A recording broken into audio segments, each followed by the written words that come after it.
بسم اللہ الرحمن الرحیم۔ السلام علیکم، میں ہوں آپ کا بھائی عباس حمدانی۔ آج کا ہمارا ٹاپک تشدد اور دہشت گردی۔ دوستو، جدید دور کو جس تیسرے بڑے مسئلے کا سامنا ہے وہ اخلاقی قوانین کی خلاف ورزی، دہشت گردی، جبر و ظلم اور تشدد ہے، جس نے لاقانونیت اور سرکشی کا ماحول پیدا کر دیا ہے۔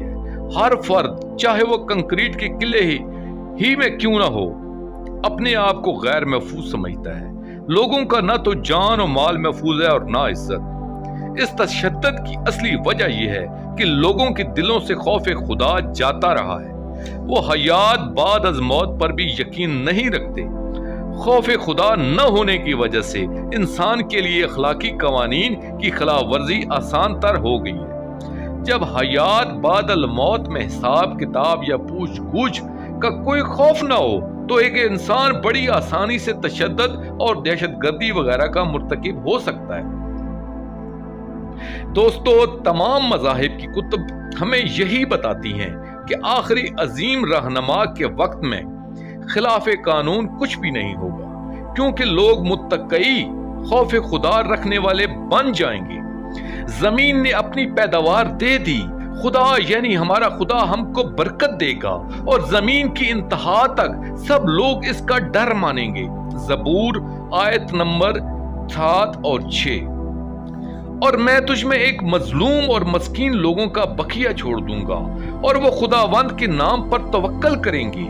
اسرائیل کے لوگ نہ بدی کریں گے اور نہ جھوٹ بولیں گے اور نہ ان کے منہ میں دغا کی باتیں پائی جائیں گی، بلکہ وہ کھائیں گے اور لیٹ رہیں گے اور کوئی ان کو نہ ڈرائے گا۔ صفیہ باب 3 آیت 12-13۔ اس دور میں خدا زمین کے سارے اطراف سے نیک اور متقی لوگوں کو اکٹھا کر لائے گا۔ اس اکٹھے کیے جانے کی وجہ مندرجہ ذیل الفاظ میں بتائی گئی ہے، تاکہ وہ میرے آئین پر چلیں اور میرے احکام پر عمل کریں اور ان پر کار بند ہوں، اور وہ میرے لوگ ہوں گے اور میں ان کا خدا ہوں گا۔ حزقیل باب 11 آیت نمبر 20۔ دوستو، لوگوں کے دلوں میں خوف خدا کسی قسم کے نقصان پہنچنے کے ڈر سے نہ ہوگا، بلکہ ان کے دل شرافت، پاک بازی و حیا سے بھرے ہوں گے۔ ان کا خوف خدا ایسے ہوگا جیسے ایک عاشق کو خوف ہوتا ہے کہ اس کا محبوب اس سے ناراض نہ ہو جائے۔ یہ محبت بھرا خوف لوگوں کو آسمانی قوانین کی پابندی کرنے پر مجبور کرے گا اور ان سے ہر قسمی تشدد اور سرکشی چھڑا دے گا۔ خدا کے خوف کے سوا سارے خوف ختم ہو جائیں گے۔ قرآن کریم کی سورہ آل عمران کی تشریح میں بتایا گیا ہے کہ جو عاجزی سے حکومت الہیہ کا انتظار کرتے ہیں، ان کو آخری عظیم رہنما کے دور میں کوئی خوف نہیں ہوگا، کیونکہ وہ خدا کے دوست ہوں گے۔ مذکورہ سورہ کی آیت نمبر 83 کی تشریح میں یہ بیان کیا گیا ہے کہ زمین اور آسمان کی ساری مخلوقات خدا کے دین کو قبول کر لیں گے اور اس کی اطاعت کریں گے۔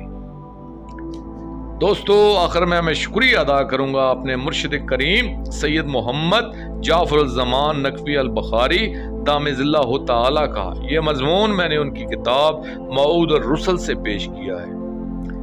دوستو، آخر میں اپنے پاک شہنشاہ کی بارگاہ میں دعا کریں گے۔